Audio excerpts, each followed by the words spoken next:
Mon père a exigé un test ADN pour prouver que je n'étais pas de lui. Pendant 17 ans, il a traité ma mère de menteuse devant tout le monde. Les résultats sont arrivés. Je n'étais pas d'elle non plus. Nous avons confronté l'hôpital. La confession de l'infirmière à la retraite a mis mon père à genoux. Le stylo était déjà débouchonné lorsque mon père l'a posé à côté du formulaire. Il avait signé sa propre ligne avant même que je ne m'assoie pour dîner. 6 semaines, a-t-il dit. En faisant glisser le papier sur la table comme un homme qui abat une main gagnante. Prouve-moi que j'ai tort, Anna, ou ne prends même pas la peine de m'inviter au mariage. La fourchette de ma mère a heurté son assiette assez fort pour en ébrécher le bord. Elle n'a rien dit. Elle n'en avait pas besoin. Je l'avais vu encaisser cette même accusation, sous une douzaine de formes différentes. D'aussi loin que je me souvienne. À Thanksgiving, à ma remise de diplôme du lycée. Une fois de manière humiliante dans la file des condoléances à l'enterrement de mon cousin. Et chaque fois, la preuve que mon père présentait était la même. Des cheveux blonds, des yeux bleus, un visage qui, selon lui, ne ressemblait en rien au côté Townsend de la famille. J'ai ramassé le formulaire de consentement. DNA Diagnostic Center, panel de paternité, résultat en 2 jours ouvrables. La signature de mon père, déjà sèche sur la ligne du témoin, datée de ce matin-là. Comme s'il s'était arrêté chez un notaire en allant au travail juste pour que l'embuscade soit dûment documentée. Je n'ai pas discuté. J'ai passé 28 ans à apprendre que se disputer avec Gerald Townsend, c'est comme se disputer avec un phénomène météorologique. Bruyant, sûr de lui, et complètement insensible à tout ce que vous pouvez répondre. Alors, j'ai simplement plié le formulaire en 2, je l'ai glissé dans mon sac à main et j'ai dit. Merci pour le rappel, Gerald. Je le pensais, mais pas de la manière dont il l'imaginait. Je devrais vous dire qui j'étais avant ce dîner. Parce que la version de moi dans cette histoire change énormément au cours des 6 semaines suivantes. Et je veux que vous compreniez ce qui a été brisé. Je m'appelle Anna Townsend. Anna Reyes maintenant, depuis le mariage. Mais j'utiliserai Townsend pour la majeure partie de ce récit. Puisque c'est le nom que je portais quand tout cela est arrivé. J'avais 28 ans, j'étais professeur de musique en école primaire à Bethléem, en Pennsylvanie. À 3 mois d'épouser un ingénieur en structure nommé David Reyes lors d'une cérémonie dans le jardin que ma mère planifiait avec une joie visible depuis plus d'1 an. Mon frère aîné, Marcus, avait 31 ans, un entrepreneur. Large d'épaule et aux cheveux sombres d'une manière qui avait toujours, commodément, ressemblé trait pour trait à notre père. J'étais l'exception blonde aux yeux bleus dans une famille de bruns aux yeux marrons. Et pendant 28 ans. Ce simple fait génétique avait été traité par mon père comme une pièce à conviction au tribunal. Ma mère, Diane, avait 56 ans, coordinatrice de facturation à l'hôpital. Qui était restée mariée à un homme qui la traitait de menteuse lors des réunions de famille parce que... Et elle me l'a dit une fois tard dans la nuit avec plus d'honnêteté que je ne pense qu'elle voulait m'en accorder. Elle croyait sincèrement que si elle restait simplement assez patiente, elle finirait par épuiser ses soupçons. 28 ans, c'est long à attendre qu'un homme épuise quelque chose. Les premiers signes que quelque chose n'allait vraiment pas structurellement. Pas seulement la cruauté de mon père, mais quelque chose en dessous, ont toujours été là. Et j'avais passé ma vie à les rationaliser comme on rationalise un bruit étrange dans une maison familière. Ma grand-mère, la propre mère de mon père, devenait silencieuse et étrange chaque fois que je posais des questions sur la nuit de ma naissance. Mon album de bébé avait un vide de 2 semaines entre ma date de naissance et la première photographie. Ce que ma mère a toujours mis sur le compte d'un accouchement compliqué. Et une fois, quand j'avais peut-être 19 ans, ma grand-mère avait commencé une phrase. Il y a eu un moment, juste après ta naissance, où l'infirmière, puis s'était physiquement arrêtée. Comme on arrête une voiture sur le point de griller un feu rouge. Et avait changé de sujet pour parler de pâte à tarte. J'avais classé tout cela sous la rubrique « La famille est bizarre » pendant 28 ans. Je ne savais pas encore que je classais le mauvais dossier. Le dîner avec le formulaire de consentement n'a pas été le pire. Le pire est arrivé 2 semaines plus tard, à la fête du 60e anniversaire de mon père. Dans une salle de réception louée à Allentown avec 60 parents. Un quatuor à cordes que ma mère avait engagé et payé de sa propre poche. Et un gâteau à 4 étages avec son nom écrit en glaçage doré. Gérald s'est levé au milieu du dîner, un verre de vin à la main. Le tapotant avec une fourchette jusqu'à ce que la salle se taise, et je me souviens avoir pensé. Avec cette terreur particulière de quelqu'un qui a déjà vu cet homme faire des discours. S'il vous plaît, pas ce soir. 28 ans, a-t-il dit, sa voix portant facilement à travers la salle.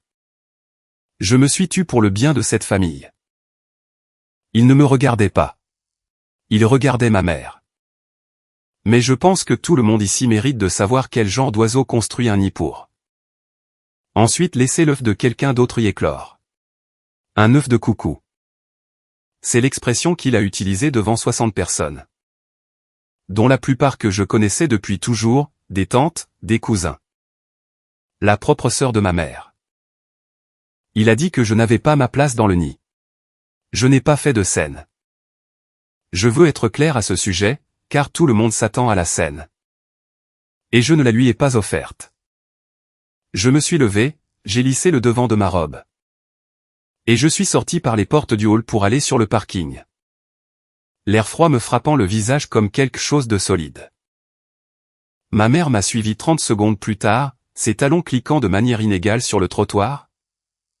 Et pendant un instant, j'ai pensé qu'elle allait s'excuser pour lui comme elle le faisait toujours. Au lieu de cela, ma grand-mère nous a rattrapés toutes les tout, se déplaçant plus vite que je n'avais jamais vu une femme de 81 ans le faire. Me saisissant le bras assez fort pour laisser 4 petits bleus que j'ai remarqués le lendemain matin sous la douche. Son visage n'était pas triste, il était empreint d'urgence, presque de peur. Quelque chose s'est passé la nuit de ta naissance, a-t-elle chuchoté. Jetant un coup d'œil par-dessus son épaule vers les fenêtres éclairées de la salle. Comme si quelqu'un à l'intérieur pouvait lire sur ses lèvres. L'infirmière qui t'a remise à ta mère, elle avait l'air terrifiée, Anna. J'étais juste là. Je n'ai jamais oublié son visage. 28 ans, et je ne l'ai jamais oublié.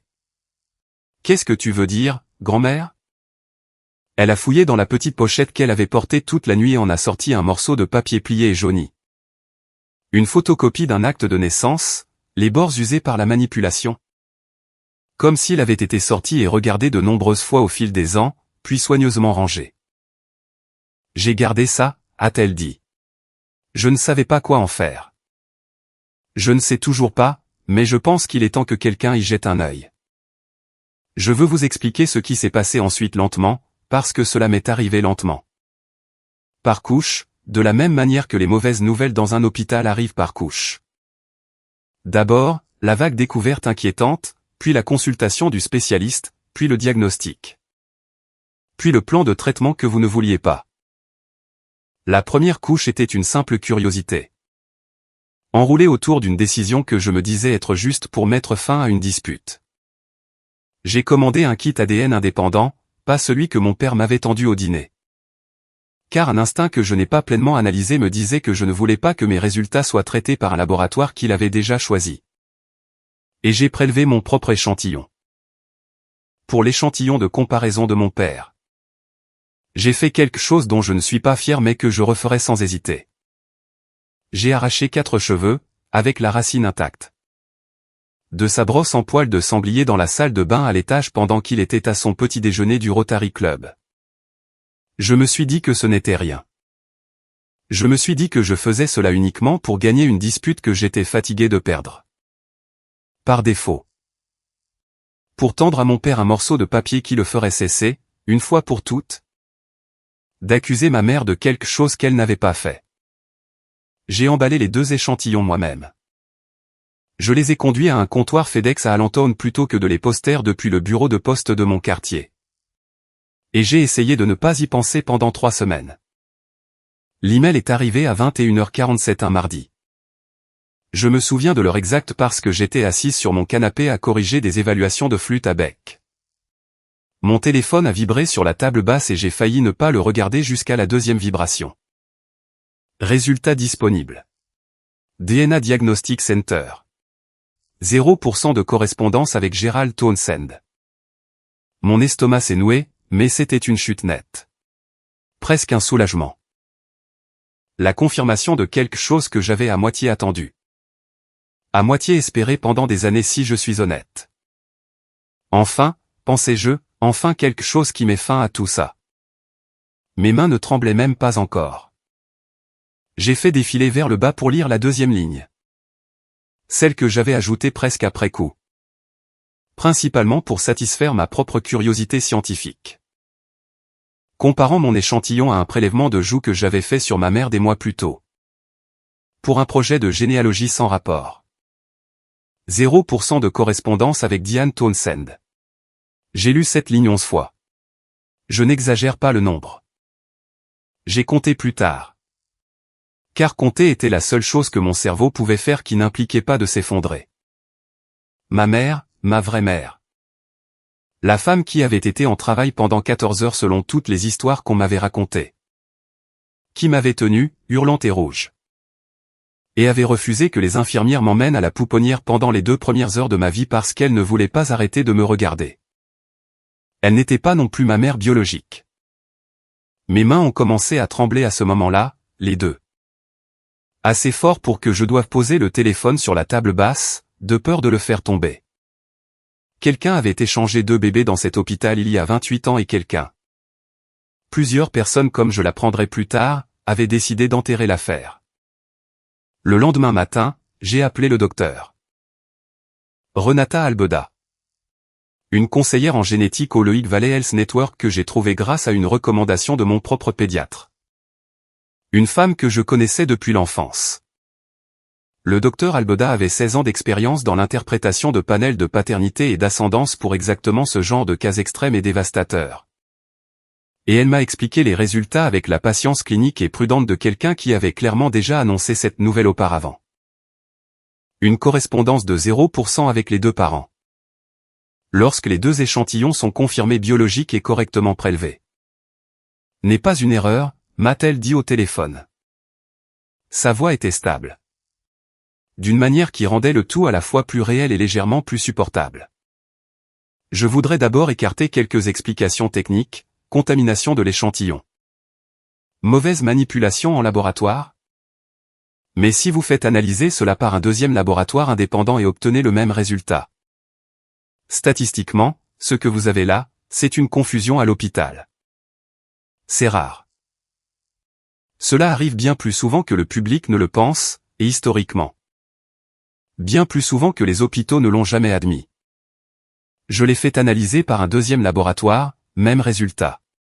Retourné 5 jours plus tard. 2 laboratoires indépendants, 2 fois le même 0%. Je me suis dit pendant environ 6 heures que cela devait être une erreur en amont. Une fiole mal étiquetée, une erreur de transcription à l'hôpital d'origine. Quelque chose de réparable. Je me suis rendu à Saint-Catharines Memorial, l'hôpital où je suis né. Et je me suis tenu dans leur bureau des archives, demandant mon dossier de naissance original. Et une employée nommée Donna Pruitt, pas méchante mais suivant clairement un script, m'a dit que les dossiers de plus de 25 ans nécessitaient une demande formelle.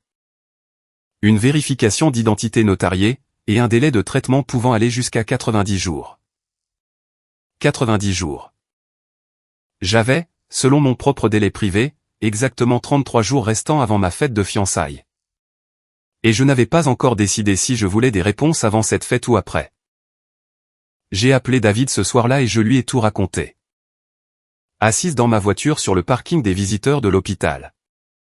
Parce que je ne pouvais pas me résoudre à le dire à voix haute dans mon propre appartement. Comme si les murs pouvaient l'entendre et le rendre permanent. Il n'a rien dit pendant presque 10 secondes entières. J'ai compté ça aussi. Et puis il a dit très doucement, « D'accord. Alors qui es-tu » Pas de façon rhétorique. Je veux dire ? Qu'as-tu besoin de découvrir et à quelle vitesse ? Cette question est devenue la seule chose qui m'a maintenu fonctionnel au cours des 3 semaines. Suivante. Pas la colère, même pas le deuil, pas encore. Cela est venu plus tard, par vagues, généralement à 4 heures du matin. Ce qui m'a permis de tenir debout, c'est le même instinct de triage qui, j'imagine, guide les gens dans toute véritable urgence. Arrêtez l'hémorragie d'abord, posez les questions plus importantes plus tard. J'ai fait une liste, confirmation par un laboratoire indépendant, demande de dossiers hospitaliers. La photocopie de ma grand-mère, un nom, si je pouvais en trouver un. Attaché à ce quart de travail à la pouponnière. J'ai essayé 2 fois d'en parler doucement à ma mère avant d'avoir quoi que ce soit à lui montrer. Et les 2 fois, j'ai perdu courage à mi-chemin de la phrase. En la regardant mettre la table ou plier le linge avec le même calme patient et usé qu'elle avait affiché pendant 28 ans d'accusation. Et en pensant, elle ne mérite pas qu'on lui jette un 5e mensonge à la figure avant même que je sache si celui-ci est vrai. Alors, j'ai continué à monter le dossier discrètement. De la manière dont on monte une affaire avant même d'en dire un mot dans la pièce où cela compte. La photocopie pliée et jaunie de ma grand-mère s'est avérée être un journal de naissance partiel. Une feuille d'admission à la pouponnière, pas le dossier complet, mais assez pour un nom. Infirmière diplômée, Monsieur Sullivan, de service de nuit. J'ai passé 4 jours à retrouver une infirmière à la retraite nommée Margaret Sullivan. La trouvant finalement grâce à un avis dans un bulletin d'anciens élèves d'une école d'infirmières régionale. Elle vivait dans une petite maison près de Quakertown. Elle m'a raccroché au nez 2 fois avant d'accepter de me rencontrer. Je n'ai rien à vous dire, m'a-t-elle dit la première fois. Sa voix tremblant déjà avant que j'aie fini ma 2e phrase, puis la ligne a été coupée. Le 2e appel, 2 jours plus tard, a duré un peu plus longtemps, assez pour qu'elle dise. Vous ne comprenez pas ce qu'ils nous ont fait signer, avant de raccrocher à nouveau. La 3e fois, je n'ai pas appelé. J'y suis allé en voiture et j'ai frappé à sa porte, et quand elle a ouvert et a vu mon visage. Blond, aux yeux bleus, 28 ans, debout sur son porche dans la lumière de fin d'après-midi. Quelque chose dans son expression s'est effondré. Comme si elle avait attendu exactement ce coup à la porte pendant 28 ans. Elle m'a laissé entrer. Elle a fait du thé, qu'aucune de nous n'a bu, et elle a sorti. D'une boîte à chaussures au fond d'un placard du couloir, un journal de service de 1997. Sa propre écriture sur la couverture, l'encre passée à un brin doux. Infirmière stagiaire a confondu les nourrissons après le bain, était-il écrit. Dans le style bref et clinique de quelqu'un documentant un désastre tout en y étant encore. Les 2 familles déjà attachées à l'enfant assignées au moment où l'erreur a été découverte. Décision prise par le Dr R. À Laurent et l'administration de l'hôpital de ne corriger que les dossiers internes. Pas les familles. Le personnel a dû signer un accord de confidentialité. Aucune notification aux familles autorisées ou faites. Il savait, a dit Margaret. Ses mains étaient si serrées autour de sa tasse que ses jointures étaient devenues blanches. Le soir même, une stagiaire a confondu 2 nourrissons pendant la tournée des bains du soir. Et le temps que quelqu'un s'en aperçoive, votre mère, Diane. Vous tenez déjà dans ses bras depuis près de 2 heures, peau à peau, en pleurant. L'autre mère, même chose avec l'autre bébé. Elle m'a regardé, et pour la première fois, sa voix s'est brisée. L'administrateur a dit que séparer 2 nouveau-nés de mères qui s'étaient déjà attachés causerait plus de tort psychologique que cela n'en préviendrait. Alors, ils ont arrangé les papiers au lieu d'échanger les bébés. Et ils ont fait signer à chaque infirmière de cet étage un accord de non-divulgation. Sous peine de perdre leur licence. Ils ont choisi le silence plutôt que la vérité, ai-je dit, principalement à moi-même. Ils l'ont choisi pendant 28 ans, a dit Margaret. Je l'ai porté pendant 28 ans. L'autre bébé, la véritable fille biologique des Townsend, était rentrée chez elle le soir même avec une femme nommée Linda Morrison. Margaret n'avait pas d'adresse actuelle, seulement un nom sur le registre d'admission. Mais un nom suffisait. J'ai trouvé la fille de Linda Morrison grâce à une recherche dans les registres publics en moins d'1 heure. Rachel Morrison, 28 ans, vivant à Coopersburg, à 11 miles de la maison où j'ai grandi. Cheveux bruns, yeux marrons. Une photo sur le site web de son employeur montrant une mâchoire qui m'a retourné l'estomac. Car j'avais vu cette même mâchoire sur mon frère Marcus toute ma vie. Et je ne m'étais jamais demandé pourquoi elle ne ressemblait pas à la mienne. Je lui ai envoyé un message qui, je le savais même en l'écrivant, semblait insensé. Cela va paraître fou. Mais je pense que nous avons été échangés à la naissance à St. Catherine's Memorial en 1997. Et j'ai des documents. Elle m'a appelé 12 heures plus tard, en pleurant avant même que j'aie fini de dire bonjour. Toute ma vie, a dit Rachel, la voix étranglée. Les gens m'ont dit que je ne ressemblais pas à mes parents. On en plaisantait lors des dîners de famille. Ma mère disait que le facteur devait avoir les cheveux noirs. Elle a laissé échapper un son qui était à moitié un rire, à moitié un sanglot. Personne ne rit maintenant. Ces résultats ADN sont revenus 2 jours avant ma fête de fiançailles. Je lui avais demandé de faire accélérer le laboratoire, j'ai payé moi-même les frais d'urgence. Car une partie de moi avait déjà décidé de ce que j'allais faire avec ce timing. 99,97% de correspondance avec Gerald Townsend. 99,98% de correspondance avec Diane Townsend. Rachel était leur fille biologique. Elle avait vécu dans une ville voisine toute sa vie. À 11 miles et 28 ans de la famille qui avait passé tout ce temps à accuser ma mère de m'avoir inventé. Je n'ai rien dit à mon père, pas un mot. Pendant 3 semaines complètes où il se vantait discrètement auprès des parents de l'avoir toujours su.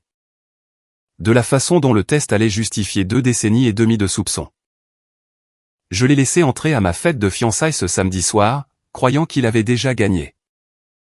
Car j'avais besoin qu'il soit debout devant un public lorsque le sol se déroberait sous ses pieds. De la même manière qu'il m'avait mise devant un public à son anniversaire. David, mon fiancé, était la seule personne, à part Rachel et mon propre avocat, à savoir ce que je préparais. J'avais brièvement consulté un avocat en droit de la famille, Marisol Ferreira. 14 ans de pratique dans le comté de Loig, principalement pour comprendre quelle base juridique. Le cas échéant, existait pour une dissimulation d'hôpital vieille de 28 ans. Au civil. Vous avez probablement un dossier contre St. Catherine's pour négligence et dissimulation frauduleuse. M'a-t-elle dit lors d'une consultation de 30 minutes. Les questions de prescription se compliquent avec les plaintes pour dissimulation. La règle de la découverte pourrait la suspendre. Étant donné qu'ils l'ont activement caché, mais c'est un combat distinct de ce soir. Ce soir, il n'est pas question d'un tribunal. Elle avait raison. Ce soir, il n'était pas question d'un tribunal. Il était question d'un micro. Les 48 heures précédant la fête ont été les pires de toutes les 6 semaines.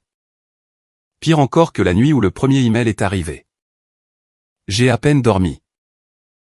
Je n'arrêtais pas de passer en revue toutes les façons dont cela pourrait mal tourner. Rachel changeant d'avis à la dernière minute, mon père refusant de céder le micro. Ma mère l'apprenant à l'avance par quelqu'un d'autre que moi et se sentant à nouveau prise en embuscade. Cette fois par sa propre fille. Par 2 fois. J'ai failli tout annuler et dire à David que nous devrions simplement asseoir mes parents en privé. Tranquillement. Sans public, sans risque. Mais chaque fois que j'étais sur le point de reculer. Je pensais aux 60 parents assis dans une salle louée 3 semaines plus tôt. Regardant mon père me traiter d'œuf de coucou et ne rien dire pendant que ma mère encaissait en silence. Comme elle l'avait encaissé pendant 28 ans. Certaines dettes, ai-je décidé, ne se remboursent que devant les personnes qui ont vu comment elles ont été contractées. J'ai appelé Rachel le matin de la fête. Mes mains froides autour de ma tasse de café malgré la chaleur de juin à l'extérieur. Tu n'es pas obligé de faire ça, lui ai-je dit, lui offrant une dernière porte de sortie. Quoi que tu décides, je suis toujours ta sœur de toute façon. J'ai passé 28 ans à m'entendre dire que je ne ressemblais pas à ma propre famille, a-t-elle dit. Et je pouvais entendre sa propre détermination se durcir en temps réel. Comme la mienne l'avait fait 3 semaines plus tôt. Je vais franchir cette porte, Anna. Dis-moi juste quand. Mon père l'a attrapée avant que je ne puisse l'arrêter. De la même manière qu'il l'avait fait à son propre anniversaire. Debout sur la petite estrade que les parents de David avaient installée près de la table des desserts. Agitant une copie imprimée de mes résultats ADN originaux au-dessus de sa tête comme un homme rendant un verdict qu'il répétait depuis des semaines. 28 ans, a-t-il annoncé à 60 invités. Sa voix résonnant du triomphe particulier d'un homme qui vient d'être prouvé avoir raison sur la pire chose qu'il ait jamais crue. Je vous l'avais tous dit. 0% de correspondance. Ma femme a menti à toute cette famille pendant 28 ans. Il s'est retourné et a souri à ma mère, pas un sourire gentil, un sourire de verdict. Et ma mère est restée très immobile, comme elle le faisait toujours, encaissant une fois de plus parce qu'elle l'avait encaissé tant de fois auparavant que son corps avait simplement appris à le faire. Je me suis approché et j'ai pris le micro de sa main. « Tu as raison, Gérald », ai-je dit. Et la pièce est devenue silencieuse de la manière spécifique dont une pièce devient silencieuse lorsqu'elle sent que le script vient de changer. Je ne suis pas ta fille. Je ne suis pas non plus la fille de maman. Une onde de confusion. Quelqu'un près du fond a posé une coupe de champagne trop fort. Et elle a résonné faiblement contre une table, mais pas parce qu'elle a triché. J'ai fait un signe de tête vers la porte latérale, où le cousin de David attendait. La main sur la poignée, exactement comme nous l'avions prévu. Rachel est entrée. Les halètements ont été immédiats et audibles. 60 personnes inspirant en même temps, un son dont je me souviendrai toute ma vie. Une coupe de champagne est réellement tombée quelque part à ma gauche, se brisant sur le sol. Mon frère Marcus a émis un son étranglé et sans mots au fond de sa gorge. Fixant le visage de Rachel comme s'il regardait dans un miroir qui lui avait été caché pendant 3 décennies. « Voici Rachel Morrison », ai-je dit, ma voix plus stable que je ne l'aurais cru. Plus stable que je n'avais le droit de l'être. Né 11 minutes avant moi, même hôpital, même nuit, St. Catherine's Memorial, le 4 octobre 1997. Une infirmière stagiaire nous a confondus pendant la tournée des bains du soir. L'hôpital le savait en quelques heures. Ils l'ont dissimulé pendant 28 ans. J'ai fait un signe de tête à David. Qui a baissé les lumières et a affiché la diapositive que nous avions préparée sur l'écran du projecteur derrière moi. Les chiffres brillaient d'un bleu pâle dans la pièce sombre. Son ADN correspond au tien à 99,97%, Gérald. J'ai laissé cela en suspens pendant une seconde avant de continuer. C'est ta fille. Celle que tu as passé 28 ans à accuser ma mère de te cacher. Elle est réelle. Ce n'est juste pas moi. Margaret Sullivan s'est levée d'une chaise près du coin arrière de la pièce. Je lui avais demandé de venir. Et elle avait dit oui avec une sorte de courage sombre et soulagé dont je ne pense jamais comprendre pleinement le poids. Elle s'est avancée lentement vers l'avant, les mains visiblement tremblantes. Et a tout raconté à 60 parents stupéfaits. La tournée des bains, la confusion, l'accord de non-divulgation. Les menaces de perdre une licence d'infirmière que chaque membre du personnel de cet étage avait été forcé de signer en échange d'un silence qui avait maintenant duré plus longtemps que la plupart des mariages. Mon père a regardé Rachel comme un homme regardant un fantôme portant ses propres yeux. Sa bouche s'est ouverte. Rien n'en est sorti. Il a réessayé, et toujours rien n'est venu. Le silence particulier d'un homme tentant de discuter avec un fait qu'il a déjà complètement vaincu. Son visage est devenu blanc. Puis d'un gris que je n'avais vu auparavant que sur des patients conduits à la fenêtre de facturation de l'hôpital de ma mère après un événement cardiaque. Ses genoux ont fléchi, lentement puis soudainement. Et il s'est effondré sur la petite estrade devant les 60 parents qui avaient passé les 3 dernières semaines. 28 ans en réalité, à croire chaque mot de sa version de la vérité. Le père de David, un ambulancier à la retraite, était à ses côtés en quelques secondes. Criant à quelqu'un d'appeler le 911. Vérifiant son pouls avec l'efficacité calme d'un homme qui l'avait fait 100 fois auparavant. Mon père n'avait pas eu de crise cardiaque. Les ambulanciers l'ont confirmé 20 minutes plus tard.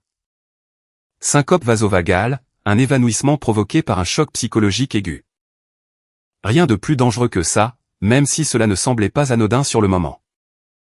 Mais je l'ai vu s'effondrer sous le poids exact qu'il méritait de ressentir une seule fois. Devant le même public qu'il avait utilisé comme une arme contre ma mère pendant 28 ans.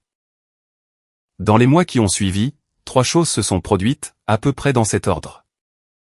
Premièrement, Rachel a rencontré nos parents. Ses parents, biologiquement. Pour la première fois en tant qu'adultes qui comprenaient ce qu'ils étaient l'un pour l'autre. Lors d'une réunion que le docteur Albeda a en fait recommandé de faire arbitrer par un thérapeute familial. Compte tenu de la complexité du deuil impliqué de tous les côtés. Le deuil de 28 années vécu dans la mauvaise famille. mêlé à l'amour authentique et compliqué qui y avait néanmoins grandi. Rachel appelle toujours Linda Morrison maman. Elle apprend lentement, prudemment, à connaître Diane aussi. Personne n'a essayé de précipiter les choses. La première fois que les quatre se sont assis ensemble dans la même pièce, Gérald, Diane, Rachel et Linda Morrison qui étaient venus de Coopersburg avec un album photo de l'enfance de Rachel sous le bras comme une armure. Personne n'a parlé pendant presque une minute entière.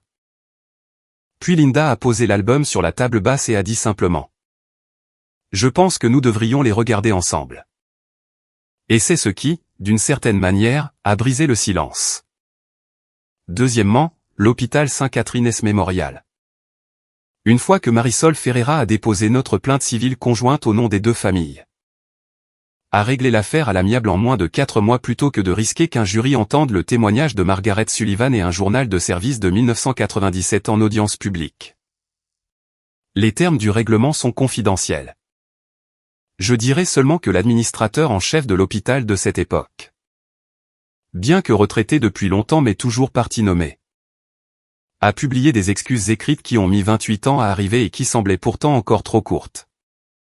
Margaret Sullivan, pour sa part, a été libérée de l'accord de non-divulgation original comme condition du règlement. Quelque chose qui, m'a-t-elle dit, comptait plus pour elle que n'importe quelle somme d'argent. Je peux dire son nom à voix haute maintenant, a-t-elle dit à propos de l'administrateur qui l'avait forcé à le signer. Docteur à Laurent, 28 ans et je peux enfin le dire sans rompre un contrat. Troisièmement, et c'est la partie à laquelle je pense le plus, mon père ne s'est pas effondré une deuxième fois. Il s'est excusé auprès de ma mère en privé, dans une conversation qu'elle ne m'a décrite que par fragments, dont aucun ne l'inclut admettant qu'il avait tort sur le soupçon lui-même. Seulement qu'il s'était trompé sur la personne vers qui le dirigeait. Je ne suis pas intéressé à lui pardonner pour le commentaire sur l'œuf de coucou, ni pour le formulaire de consentement sur la table du dîner, ni pour 28 ans à traiter ma mère comme une accusée dans un procès qu'elle n'aurait jamais dû avoir à subir. Mais je dirais ceci, il ne m'a plus jamais appelé autrement que sa fille. Pas une seule fois. Quoi qu'il soit d'autre, il a compris, au moment où Rachel a franchi cette porte, exactement ce qu'il avait passé 28 ans à choisir de ne pas voir. J'ai épousé David 5 mois plus tard que prévu, dans le même jardin que ma mère avait passé plus d'1 an à préparer. Mon père m'a conduite à l'hôtel. Et, 2 pas derrière nous, Rachel l'a fait aussi.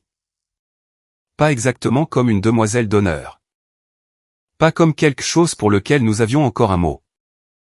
Juste comme la sœur que j'ai gagnée la même semaine où j'ai découvert que toute ma vie avait été construite sur le mensonge d'un hôpital vieux de 28 ans.